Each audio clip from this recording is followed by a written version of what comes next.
Bueno, chicas, entonces estábamos analizando la noticia que salió justamente ayer y estábamos viendo lo siguiente. Entonces dice que la calificadora señala que luego de los choques generados por la pandemia y la disminución de los precios del petróleo, los principales desafíos para la calificación serán reactivar el crecimiento económico y mantener el compromiso de las autoridades con la reducción del déficit fiscal y la estabilización de la trayectoria de la deuda pública. Entonces, cuando hablamos de la estabilización de la trayectoria de la deuda pública, ellos se refieren a dos aspectos. Uno, evitar que la deuda crezca demasiado y segundo, que sigan manteniendo su historial crediticio, o sea, su fama de buena paga. Esa es una variable que puede ser difícil en este momento porque todos los países van a necesitar de financiamiento. De por sí, la semana pasada, el Banco Mundial le otorgó un crédito al país por 700 millones de dólares. ¿Para qué? Para poder financiar todo el tema de la pandemia.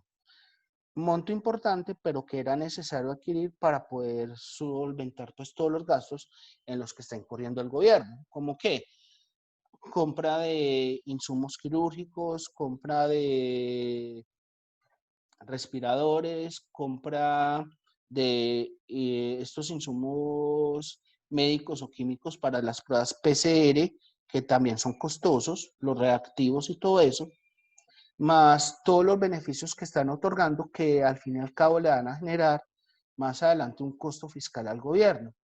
¿Cómo así? Sencillo. Si el gobierno hace, por ejemplo, el día sin IVA, pues todo lo que compre la gente no va a pagar IVA y es dinero que deja de recaudar el gobierno. O, por ejemplo, todos los beneficios que ha otorgado el gobierno desde el punto de vista que Colombia Mayor o todo este tema de Colombia Solidaria, etcétera, etcétera, etcétera, son dineros que salen de los recursos públicos y que bien o mal, pues el gobierno tenía predestinados para otros rubros y que ha tenido que redirigirlos para ciertos beneficios a ciertos sectores de la economía o auxilios en educación o dejarle de cobrar ciertos impuestos a algunos sectores. Entonces son dineros que deja de recaudar el gobierno. Y si eso se le suma que aunque nosotros no somos un país petrolero 100%, sí gran parte de los recursos de la nación dependen de los recursos que genera Ecopetrol, ¿cierto? Y como recuerdan, cuando inició la pandemia, el petróleo alcanzó su precio en niveles mínimos históricos. Eso hace que los ingresos de Ecopetrol bajen ostensiblemente y los dividendos y las utilidades que le pueda transferir al Estado sean mínimos. Entonces eso pone problemas, comillas, de financiación al Estado. Entonces esa parte toca analizarla a futuro porque el gobierno, si una vez reactivada la economía, no logramos llegar a los niveles de crecimiento que veníamos trabajando a finales y principios de este año, nos podríamos ver afectados y bajarnos la calificación. Entonces miran que acá vienen los escenarios. Entonces dice que una posible mejora en la calificación del país dependerá de factores como recuperar las tasas de crecimiento cercanas al potencial estimado del 3.5%, que era el estimado que tenía el gobierno para crecimiento. Y realmente nosotros lo estábamos logrando. De por sí éramos uno de los economías que hasta antes de la pandemia más estaban creciendo en el PIB, inclusive por encima del promedio mundial. Incrementar los ingresos gubernamentales. Es incrementar los ingresos gubernamentales, dependerán de cómo se mejora el recaudo. Eso implica que indiscutiblemente para el 2021 lo más seguro es que el gobierno establezca una reforma tributaria. ¿Cómo será? No lo sé, pero van a tener que hacer una reforma tributaria y eso va a tocar el bolsillo de muchos colombianos, de todos. Ahora, ¿cómo lo irán a hacer? No tengo ni idea. No sé si sacarán un impuesto a la riqueza, como lo hizo en alguna vez el gobierno de Uribe, ¿O sacarán un incremento del IVA y lo suban del 19 al 20? No lo sé. Eh, pero creo que otra de las cosas que debe empezar a hacer el gobierno, y ahí si ustedes, no sé si concordarán conmigo o no, creo que sí, es que van a tener que generar una partida muy importante a la DIAN para poder empezar a combatir y reducir al máximo la evasión fiscal. Porque casi que la evasión fiscal en el país es tan grande que si se lograra reducir, uno se podría ahorrar entre 2 y 3 reformas tributarias. Entonces, creo que una de las salidas que puede hacer el gobierno, ojalá que tenga esa voluntad, yo algún día espero que algún gobierno en el país lo haga, y es que sea tan fuerte en los castigos por la evasión fiscal que le tengan más miedo a un funcionario de la DIAN que a la misma policía o a un ladrón. Eh, para dar el ejemplo, ustedes han oído hablar del fisco en Estados Unidos. Yo creo que en Estados Unidos le tienen más miedo a que una persona del fisco toque la puerta de la casa que un policía o un ladrón. Porque quiere decir que si está tocando el fisco es porque tienen problemas fiscales y eso es un delito federal en Estados Unidos. Entonces, a ese nivel, a mí me gustaría que nosotros llegáramos en el país, que la gente pagara sus impuestos de forma cumplida y que se castigara la evasión, al igual que se castigara la corrupción y el desvío o despilfarro de fondos públicos, y que sean bien administrados. Yo creo que si las leyes colombianas apuntaran a eso, nosotros seríamos un país de crecimiento ni siquiera del 3,5, podría ser del 5 o más por ciento. Pero ojo con lo que sigue, porque Moody's aseguró que el perfil crediticio de Colombia se respalda en la fortaleza económica, que es Baa1, que es un equivalente a triple B. Vuelvo y repito, Ana, ahorita les aclaro bien la escala de calificación, que refleja el desempeño del crecimiento mediano y moderado de la economía.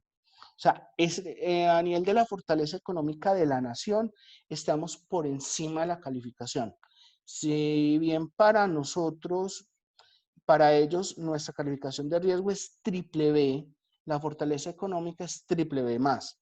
Entonces, eso ayuda a mitigar otras debilidades que tenemos. ¿Por qué?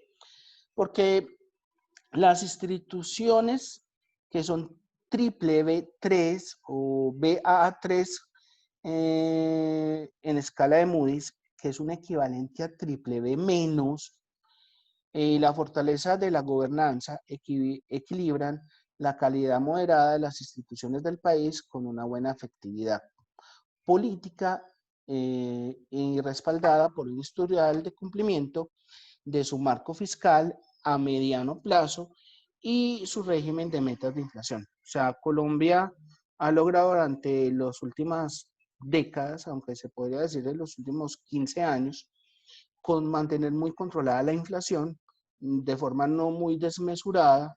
De por sí hemos tenido inflación por cercana al dígito, no por encima de 2 dígitos, y eso ha permitido que haya un mejor control de la inflación en el país.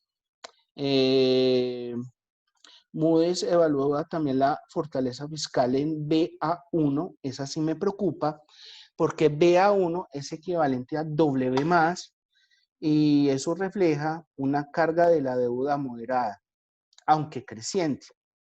Y eso me preocupa porque con los recientes créditos que ha adquirido el Estado, porque durante la pandemia tuvo que emitir bonos de deuda, también adquirió un crédito con el BID, que es el Banco Interamericano de Desarrollo, y un crédito con el Banco Mundial. La deuda del país se incrementó. Y que está en línea con sus pares medianos, que son Baa, que son los triple B. Pero una capacidad de endeudamiento más débil. Entonces, la capacidad de endeudamiento de Colombia pues tiende a ser un poco más difícil. La susceptibilidad general de Colombia al riesgo de eventos se estableció como Baa. Quiere decir que somos triple B en esa susceptibilidad. No es la mejor calificación del mundo, aunque está por encima de grado de inversión, como se dice por ahí, Está en la escala de las escalas más bajitas a nivel de susceptibilidad. Eso nos pone a que podemos ser, valga la redundancia, susceptibles a las volatilidades que pueda presentar los mercados, impulsado por los riesgos de implementación del acuerdo de paz.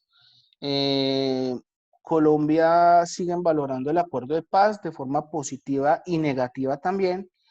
Obviamente, unos muy escépticos, otros muy optimistas.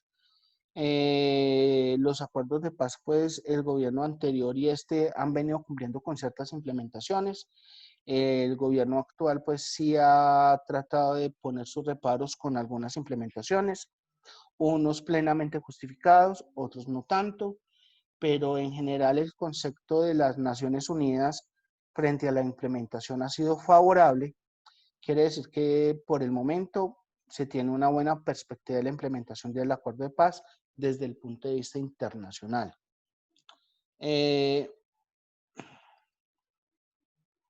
Bueno, esta noticia ya es viejita cuando dicen que no se ha pronunciado, pero esto fue ya de junio, perdón, de enero. Entonces, por este lado,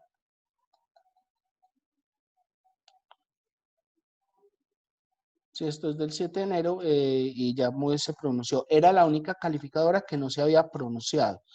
Yo la verdad quiero ser honesto con ustedes, chicas, para mí era un temor que Moody's nos bajaran la calificación, porque Moody's a nivel internacional, digamos que es una de las más suavecitas en calificar, mientras que por otro lado, hay otras que sí son un poco más drásticas. Aunque sé que Carolina ya ha visto,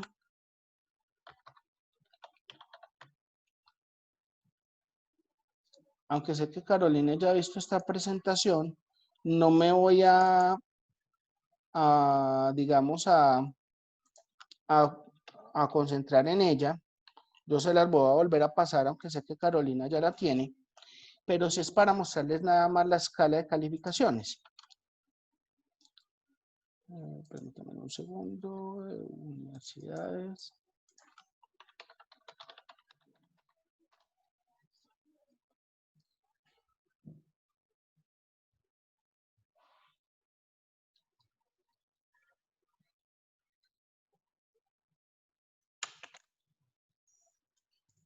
Es este. Perfecto.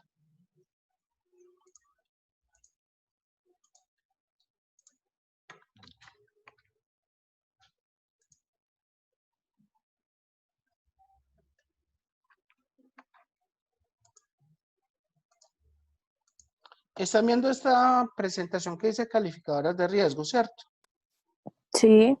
Bueno, yo voy a pasar muy por encima porque este tema lo enfoco más en análisis y gestión de riesgo, la otra materia, pero sí viene muy de la mano con esto y ya me van a entender por qué se los estoy tocando en finanzas internacionales.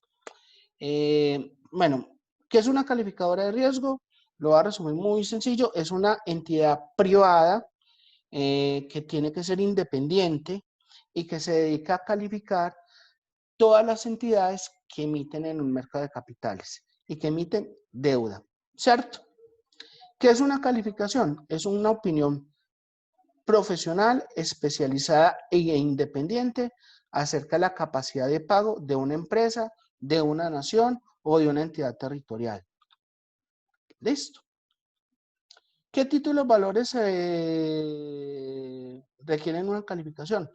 Todas aquellas títulos de deuda, salvo los emitidos por el gobierno nacional. Me explico. El gobierno nacional de por sí ya cuenta con su calificación, pero entidades que pertenezcan al gobierno nacional como el FOGAFIN heredan la calificación del emisor. Entonces, en este caso, de su papá, que es el gobierno nacional. Las otras entidades que son privadas o públicas, que no dependan directamente del gobierno nacional, no necesitan calificación. Por ejemplo, el FOGAFIN es una empresa del Estado. Entonces, al ser del Estado, hereda la calificación del gobierno nacional. Estos son pues personas que deben de ser calificadas y todo. Te lo voy a dejar, Ana, como para una lectura. Listo, profe. Pero acá es donde viene el tema.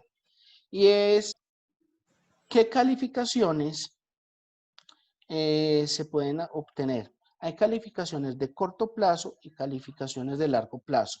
Las calificaciones de corto plazo son para títulos que tienen un vencimiento original de un año o menos, o sea, hasta 365 días.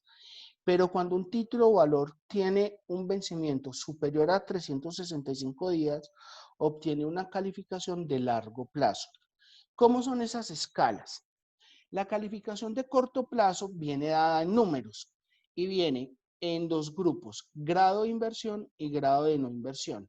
Entonces, el grado de inversión está con 1 más, que es la mejor calificación, le sigue 1, luego 2 más y 2 y 3, siendo 3 la más bajita.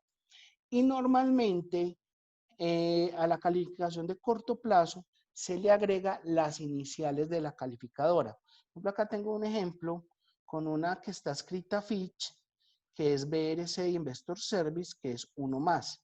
En este caso, mira que la calificación de corto plazo es 1 más, pero se le agregan las iniciales de la calificadora. Y en grado de inversión están 4, 5 y 6, donde 4 es la más altica y 6 la más baja. Sin embargo, todas tres comillas son malas. ¿Por qué? Porque los mercados de capitales en cualquier parte del mundo, pues hay entidades que las regulan. En Colombia, por ejemplo, está la Superintendencia Financiera. Y la Superintendencia Financiera emite unas normas conocidas como cartas circulares, donde en ellas están, por ejemplo, el régimen de inversión. Ese régimen de inversión le dice a los inversionistas cómo pueden invertir y hasta cuánto de su portafolio pueden invertir y en qué pueden invertir y en qué no. Entonces, por ejemplo, para proteger los ahorros de las personas, sobre todo en aquellos portafolios que no son de mayor riesgo, como por ejemplo los fondos de pensiones o las carteras colectivas que vienen de los ahorros de las personas y que lo manejan las fiduciarias, les empiezan a decir, ustedes no pueden invertir en títulos que estén por debajo del grado de inversión. Entonces, cuando una entidad está en el grupo de abajo, que es grado de no inversión, muchos inversionistas no pueden comprar o invertir en esos títulos valores. Entonces, ese es el peligro de caer muy baja la calificación y que no entre al grupo de no inversión. Lo mismo ocurre con las escalas de largo plazo, porque en esas escalas de largo plazo están AAA hasta BBB menos en grado de inversión. Colombia, ¿dónde está? Fitch y Standard & Poor's nos tienen en BBB menos. Entonces, si ves, Ana, Carolina también, nosotros estamos en el grado más bajito, pero dentro del grado de inversión. Moody's nos tiene en triple B sencilla, siendo, digamos, una escala mayor. Pero, ¿cuál es mi temor?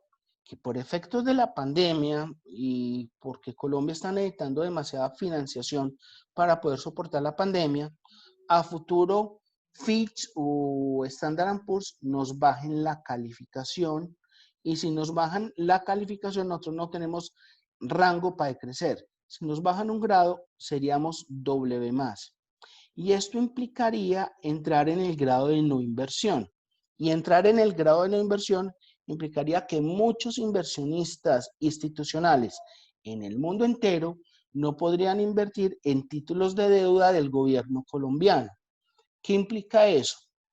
Que Colombia ya no se va a poder fondear en los mercados internacionales, y a menos de que lo compren son inversionistas de alto riesgo. Es como si Ana o tú, Carol, no pudieran adquirir un crédito en un banco y les tocara ir al gota a gota. y que les cobraron una tasa de interés altísima. ¿Me hago entender? Sí, profe. Entonces, en ese riesgo está en este momento Colombia. Obviamente, yo me imagino que las calificadoras de riesgo deberán ser conscientes de la crisis internacional por la que están pasando todas las economías, no solamente la colombiana. Todas las economías están enfrentando disminución en la tasa de desempleo, aumento en la tasa de desempleo, están viendo disminuidos sus ingresos porque han tenido que redirigir gran parte de su presupuesto a la atención de la pandemia, han tenido que generar subsidios a sus habitantes, unos en más medida que otros, pero me imagino que cada país en su justa proporción, y eso hace que las finanzas de muchas naciones se vean resentidas y además que muchas empresas han tenido o se han visto al borde de la quiebra. Ejemplo, ustedes vieron esta semana que una de las empresas más famosas del mundo, el Circo del Sol, se declaró en quiebra. Sí, Se tuvo que cobijar bajo la ley de quiebras y donde el gobierno de Canadá, porque el Circo del Sol es originario de Canadá, va a tener que tener un paquete de rescate para esa empresa junto con los inversionistas principales de esa compañía. Y tuvieron que despedir a cerca de 3.800 empleados en esta semana. Y así se ha visto reflejado en muchas compañías a nivel internacional. Por ejemplo, sin mencionar nombres, mi hermana trabaja en una multinacional del sector de la energía y a muchos de sus empleados los han despedido o a los que han quedado les han solicitado que rebajen entre un 10 y un 20% su salario. Entonces miren que en algunos casos mucha gente va a haber diezmado sus ingresos y también muchos van a haber perdido sus empleos. Entonces eso hace que los ingresos se vean demasiado diezmados y que la gente no consuma tanto. Entonces, por ese lado, hay que tratar de incentivar el consumo para que los que no han perdido empleo puedan consumir y ese mayor consumo haga que las empresas tengan que producir más y se vean volcadas a tener que contratar más personas. ¿Sí me van entendiendo la ecuación? sí, profe. Inclusive por eso, mmm, sé que me van a odiar por lo que voy a decir, o puede que estén de acuerdo, pero la idea no es polemizar. Yo soy un defensor de los días sin IVA. Ahora, no de la forma como se hizo, porque obviamente, eh, Exacto, con más eh, responsabilidad, profe. exactamente, o sea, la gente se volcó a comprar de una forma desaforada y obviamente olvidó todo el tema del distanciamiento social, las pandemias y todo eso, y eso pudo haber contribuido también al disparo de la curva. Aclaro, para mí el incremento de la curva no es netamente efecto del día sin IVA, como lo están haciendo entender otras personas en los medios de comunicación. De por sí, en este momento hemos aumentado en comparación con hace 15 días un 60% más el número de pruebas que se están haciendo. Y obviamente al aumentar el número de pruebas, la probabilidad de encontrar casos positivos es mucho mayor. ¿Me hago entender? Y adicionalmente Sí, veníamos con una curva ascendente, entonces no todo tiene que ver con el día sin IVA.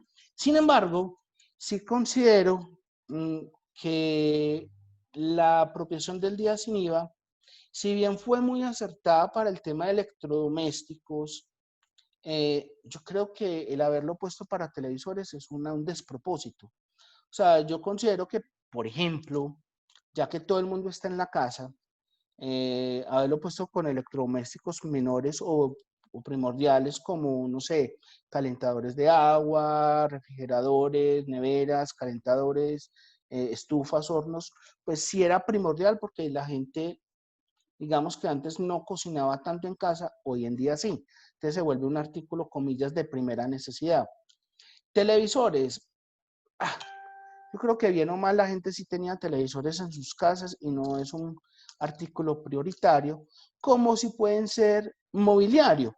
O sea, estimular, por ejemplo, el tema de los muebles para que se creen puestos de trabajo nacionales como carpintería, ebanistería, etcétera, etcétera, etcétera, y poder haber generado más puestos de trabajo en el país. Al fin y al cabo, un televisor no es fabricado en el país y es importado.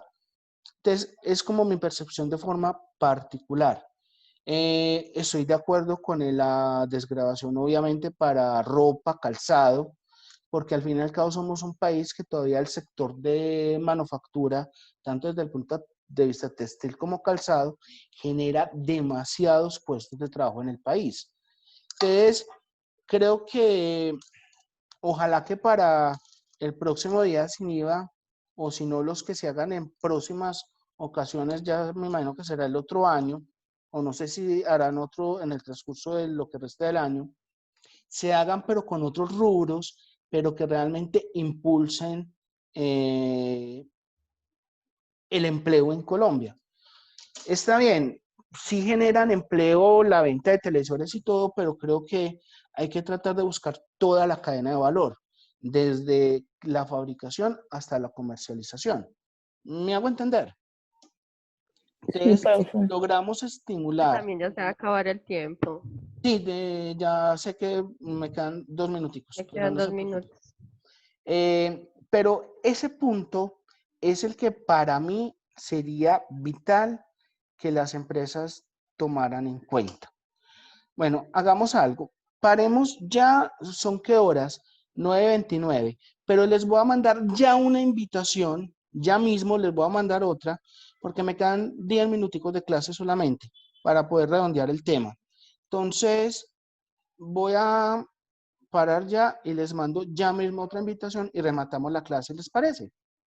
Listo, profe. Listo, profe. Entonces voy a parar de grabar.